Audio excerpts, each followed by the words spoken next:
Hi viewers, আসসালামু আলাইকুম। চলে এলাম আজকের আবহাওয়ার আপডেট নিয়ে।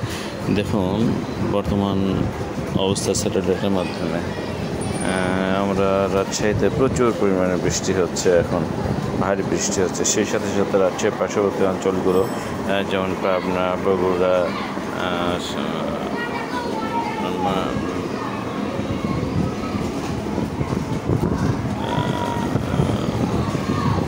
লালপুর, এসব অঞ্চলে ভারী বৃষ্টি হচ্ছে। সেই সাথে সাথে আমাদের এই যে দক্ষিণ পশ্চিম অঞ্চলে প্রচুর পরিমাণে আকাশের মেঘ, এবং এদিকে কলকাতারও কিছু অঞ্চলে মেঘ আছে, এবং বাংলাদেশের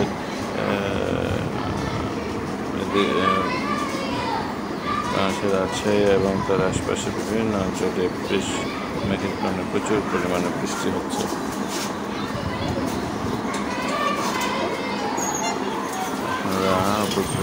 আপনারা দেখতে পাচ্ছেন পুরো দক্ষিণ পশ্চিম অঞ্চল জুড়ে মেঘ, কিন্তু সব জায়গায় যে বৃষ্টি হচ্ছে তা না। বৃষ্টি হচ্ছে শুধুমাত্র এই অঞ্চলে। আমরা দেখি মেঘের চিত্রটা কী অবস্থা, মেঘ কী পরিমাণে বাংলাদেশের ওপরে অবস্থান করছে। দেখুন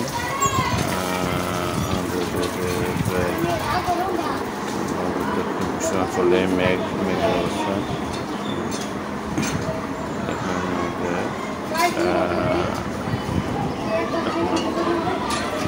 এই মুহূর্তে বৃষ্টি হচ্ছে মাগুরা, ফরিদপুর,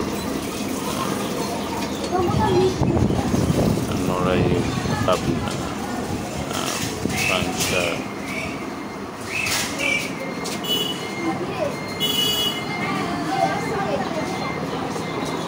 মেঘটি দ্রুতই ঢাকার দিকে অগ্রসর হচ্ছে, এবং আমরা একটু দেখি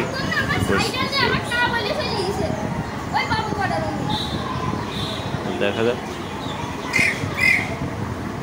কীভাবে মেঘটা আস্তে আস্তে ঢাকার দিকে চলে আসছে। রাজশাহীর দিক থেকে ঢাকার দিকে মেঘটা সরিয়ে চলে যাচ্ছে।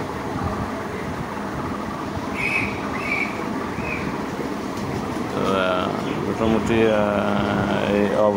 এই অবস্থা, এবং আজকে বাংলাদেশের বিভিন্ন অঞ্চলেই বৃষ্টি হবে, দক্ষিণ পশ্চিম অঞ্চলের বিভিন্ন স্থানে, এবং মধ্যবর্তী অঞ্চলেও ঢাকা, কুমিল্লা, ঢাকা পার্শ্ববর্তী অঞ্চল, লোহাগড়া, ফরিদপুর, নাগরপুর, সব বিভিন্ন অঞ্চলে দেখুন আমরা দেখতে পাচ্ছি। এবং আমরা দু একদিনের মধ্যে কী অবস্থা সেটা দেখি। আপনারা দেখুন 12 ঘন্টায় কী অবস্থা, 12 ঘন্টা, এবং নেক্সট 24 ঘন্টায় একই রকম, এবং নেক্সট 3 ডেজের মধ্যে আপনার সমস্ত বাংলাদেশ জুড়ে বৃষ্টি, এবং পঞ্চম দিনে পুরো বাংলাদেশে প্রচুর পরিমাণে বৃষ্টির সম্ভাবনা দেখা যাচ্ছে। তো ঠিক আছে বন্ধুরা, আজ এ পর্যন্ত রাখছি। ধন্যবাদ সকলকে। আসসালামু আলাইকুম।